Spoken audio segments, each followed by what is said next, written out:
श्री गणेशाय नमः। ओम नमो भगवते वासुदेवाय नमः। कार्तिक माह में पहला अध्याय। नैमिषारण्य तीर्थ में श्री सूजी महाराज 88,000 सोनकादी ऋषियों से बोले, अब मैं आपके सामने कार्तिक माध्यमी की श्रेष्ठ कथा कहता हूँ, जिससे सुनकर मनुष्य सब प्रकार के पापों से छूटकर वैकुंठ को प्राप्त कर लेता है। सूजी ने कहा, श्री कृष्ण जी से आज्ञा लेकर नारद जी के चले जाने पर सत्यभामा प्रसन्न होकर श्री कृष्ण से बोले, हे नाथ, मेरा जीवन सफल हो गया। मेरे माता पिता भी धन्य हैं, जो आपकी 16,000 रानियों में से मैं अत्यधिक प्यारी। मैंने वह कल्प वृक्ष आदि आपके साथ नारद जी को विधि पूर्वक दान में दे दिया, परंतु वही कल्प वृक्ष मेरे घर में सदा लहराया करता है, जिसकी बात को मृत्यु लोक में कोई भी स्त्री नहीं जानती। हे स्वामी, अब मैं आपसे पूछना चाहती हूँ, तो विस्तार से कहिए, जिसे सुनकर मैं अपने हित कार्य करूं, जिससे के करने से कल्प पर्यंत भी आप मुझसे विमुख न हो। सूजी कहने लगे, क्या कहने लगे? सुनो। सत्यभामा के ऐसे वचनों को सुनकर श्री कृष्ण जी हंसते हुए सत्यभामा की बाईं पकड़कर कल्प वृक्ष के नीचे गए और बोले, हे प्रिय, 16,000 रानियों में से मुझे तुम प्राणों के समान प्यारी हो। तुम्हारे लिए देवताओं और देवराज इंद्र से भी मैंने विरोध किया था। उससे महाअद्भुत वार्ता को सुनो। सूजी बोले, एक दिन श्री कृष्ण भगवान ने सत्यभामा के साथ गरुड़ पर सवार होकर इंद्रलोक में जाकर कल्प वृक्ष मांगा। जब इंद्र के न देने पर गरुड़ का इंद्र से घोर युद्ध हुआ। हे प्रिय, जब मैं तुम्हारे हर चीज दे सकता हूँ, हर एक कार्य पूरा कर सकता हूँ, तो क्या तुम्हारे आश्चर्यजनक प्रश्नों का उत्तर न दूंगा? यह सुन सत्यभामा बोली, हे प्रभु, पूर्व जन्म में मेरा कैसा स्वभाव था, किसकी पुत्री थी, मैंने कौन से दान व्रत या तप किया जिससे मुझे मृत्यु लोक में जन्म लेना पड़ा, और ऐसे कौन से शुभ कर्म किए कि यहाँ आकर आपकी अर्धांगिनी हुई और आप गरुड़ पर सवार होकर मुझे साथ में ले इंद्रादि देवताओं के स्थानों में फिराते हो। तब भगवान बोले, हे कांते, तो मैं पूरे जन्म में किसकी पुत्री थी, कौन से पुण्य और व्रत आदि तथा शुभ कार्य तुमने किए थे, वह सब कहता हूँ। सुनो। पूर्व समय में सतयुग के अंत में मायापुरी में अत्रि गोत्र में वधु और यज्ञों का जानने वाला देव शर्मा नाम का ब्राह्मण रहता था। वह रोज अतिथियों की सेवा, हवन और सूर्य भगवान की पूजा किया करता था। इसीलिए सूरज भगवान की तरह वह तेजस्वी था।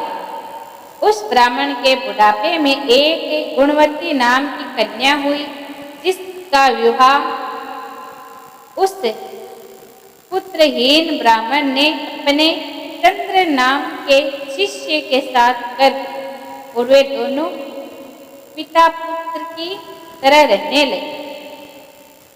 एक समय वे दोनों तुषा और संविधान लेने के लिए वन में हिमालय की तलहटी में पहुंचे तो उन्होंने एक राक्षस को देखा, अपनी तरफ आते हुए देखा, जिसके भय से उनके शरीर स्थूल हो गए और उनमें भागने की शक्ति भी नहीं रही।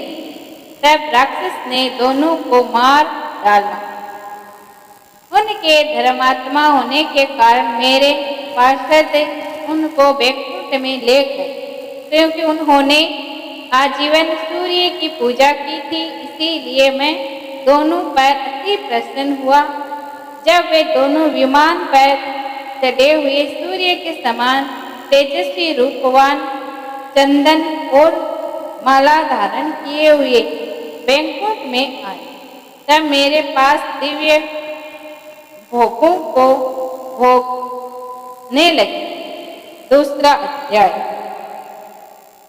श्री कृष्ण भगवान बोले, हे प्रिय, जब गुणवती ने राक्षस द्वारा अपने पिता और पति का मरना सुना तो दुखित हुई और रुदन करने लगी। हे स्वामी, हे पिता, आप मुझे छोड़कर कहाँ चले गए? मैं आपके बिना क्या करूं? अब मेरे भोजन वस्त्र का प्रबंध कौन करेगा? अब मैं किसकी शरण लूं? मैं विधवा हो गई। विधवा का मेरे ऊपर कोप हुआ, मैं कैसे जीऊं?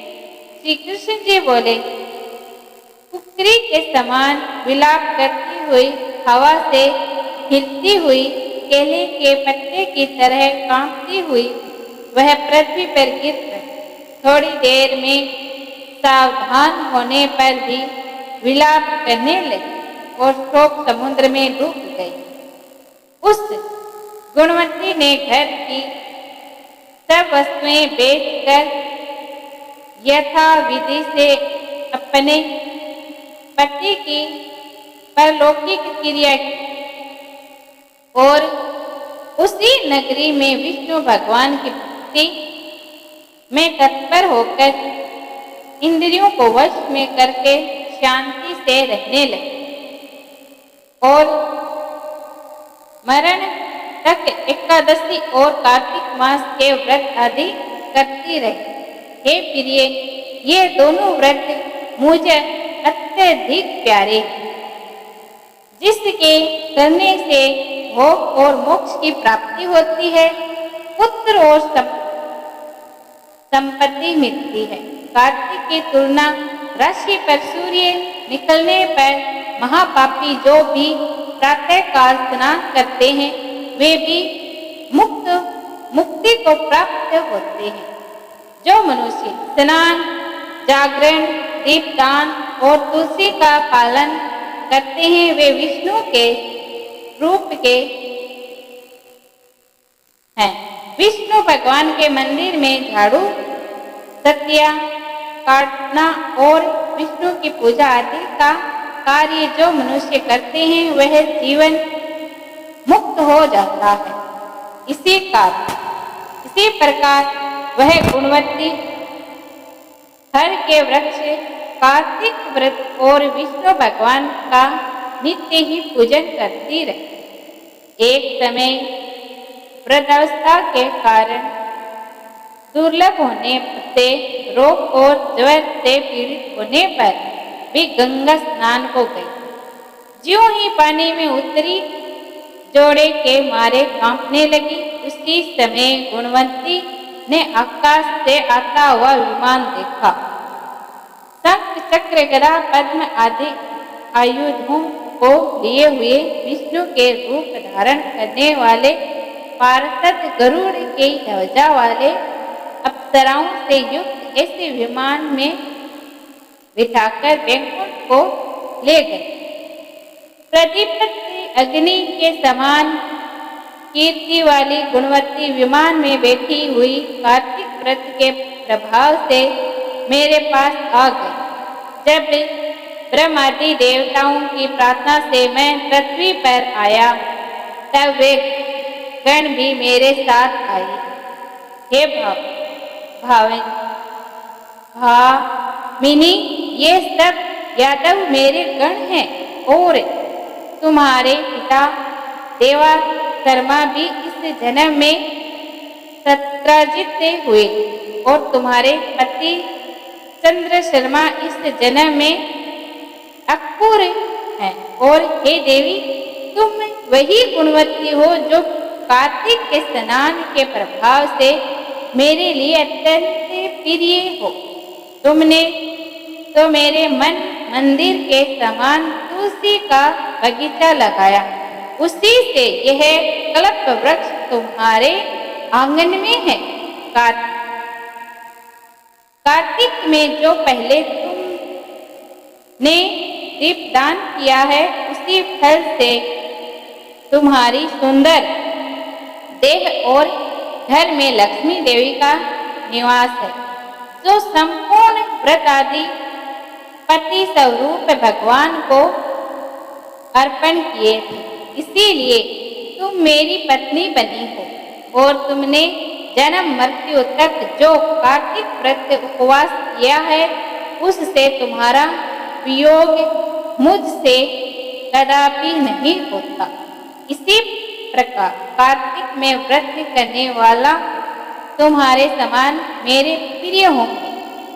सूजी बोले, सत्यभामा जी अपने पूर्व जन्म का सब हाल जानकर बड़ी प्रसन्न हुई। बोलो कार्तिक मातृ में की जय हो।